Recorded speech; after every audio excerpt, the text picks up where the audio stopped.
इस दुनिया में ऐसी कितनी ही कहानियां हैं जहां लोगों ने अंधविश्वास पर चलकर अपना बड़े से बड़ा नुकसान करवा लिया। आज मैं आपको एक ऐसे ही सिरफिरे तांत्रिक की कहानी सुनाने जा रहा हूं जिसने अपने 42 शिकार किए और उसका एक ही मकसद होता था, क्योंकि वो कुंवारी लड़कियों को मारकर उनकी लार पी जाता था। जी हां, सुनने में आपको ये बहुत अजीब सा लग रहा होगा, लेकिन ये बिल्कुल सच्ची कहानी है। ज्यादातर मामलों में तंत्र मंत्र का सहारा लोग इसलिए लेते हैं ताकि उनके जीवन की समस्याएं दूर हो सकें, लेकिन कभी कभी ये चीजें काम करती हैं तो कभी नहीं करती। आज हम आपको इंडोनेशिया के एक ऐसे केस के बारे में बताने जा रहे हैं जहां एक तांत्रिक के चक्कर में पड़कर 42 लड़कियों ने अपनी जान गंवा दी। साल 1986, जी हां 1986 में जगह थी इंडोनेशिया का नॉर्थ सुमात्रा इलाका। यहां अहमद सुराजी नाम का एक तांत्रिक अपनी 3 पत्नियों के साथ रहता था। उसकी तीनों पत्नियां आपस में बहनें थीं। अहमद को इलाके के अधिकतर लोग जानते थे, वो भी इसीलिए क्योंकि वो तंत्र मंत्र और झाड़ फूंक से लोगों की समस्याएं दूर करने का दावा करता था। लोग उसके पास इलाज करवाने के लिए आते रहते थे। साल 1986 में एक दिन एक लड़की इसी तरह अहमद के पास अपनी समस्या के समाधान के लिए आई।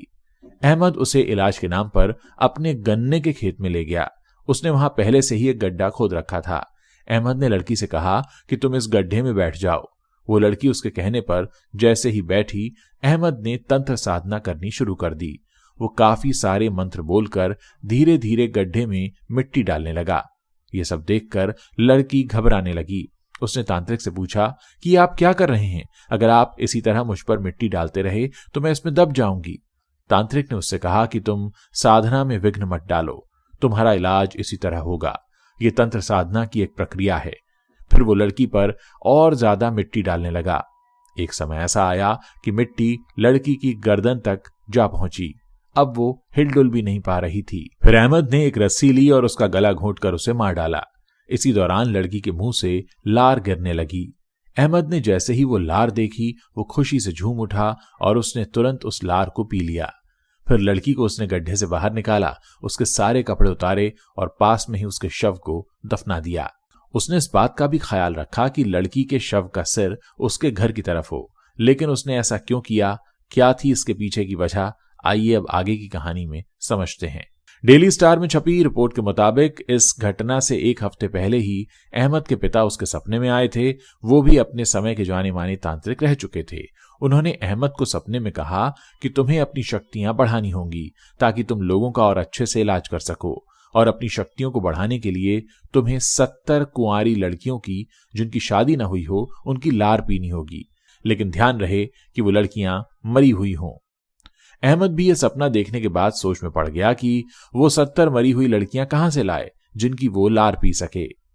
फिर उसने तय किया कि ऐसे तो उसे लड़कियां मिलेंगी नहीं, इसीलिए जो भी कुंवारी लड़कियां अब से उसके पास आएंगी वो उन्हें मारकर उनकी लार पिएगा। लेकिन कहीं वो ऐसा करके फंस न जाए, इसलिए उसने तय किया कि वो उन लड़कियों को अपने गन्ने के खेत में ही दफना देगा। किसी को भी इसकी भनक नहीं लग पाएगी। इसके बाद सबसे पहले उसने एक लड़की को तो निशाना बना लिया था, लेकिन अब उसे 69 यानी 69 लड़कियों की और जरूरत थी। उसे समझ नहीं आ रहा था कि वो कुंवारी लड़कियां कहां से लाए। फिर उसने अपनी एक पत्नी से इसके लिए मदद मांगी।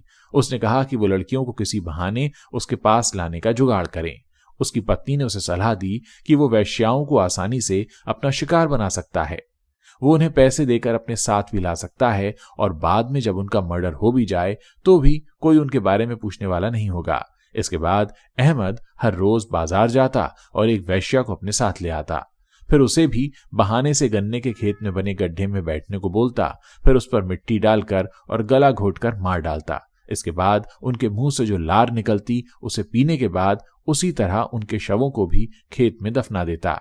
अहमद ने सिर्फ वैश्याओं को ही नहीं बल्कि अपने आसपास इलाज कराने आई कुछ कुंवारी लड़कियों को भी इसी तरह मारना शुरू किया। उसे कई बार तो लड़कियां आराम से मिल जाती थीं, लेकिन कई बार उसे लड़की मिलने के लिए महीनों का इंतजार करना पड़ता था।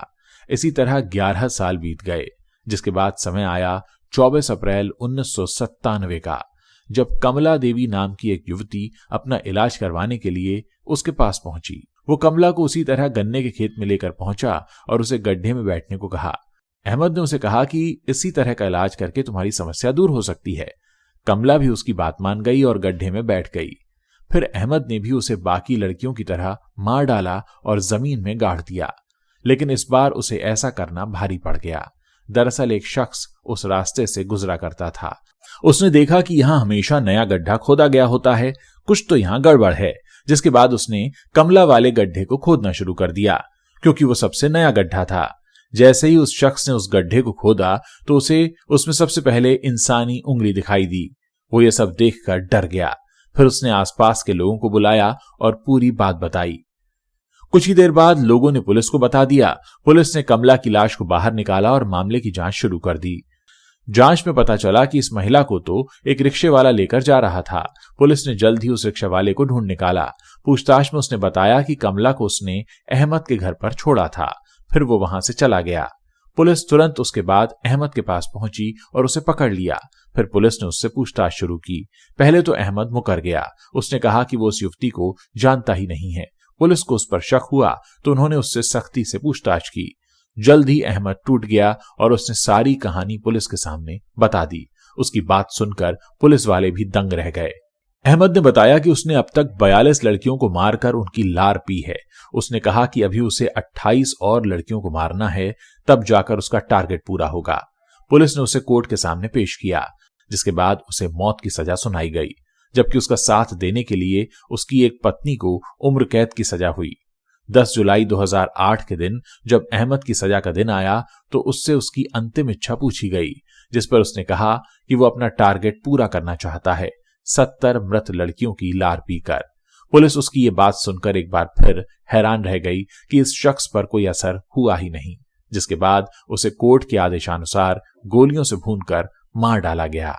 अंधविश्वास एक ऐसी कुरीति है जो इंसानियत की सबसे बड़ी दुश्मन है।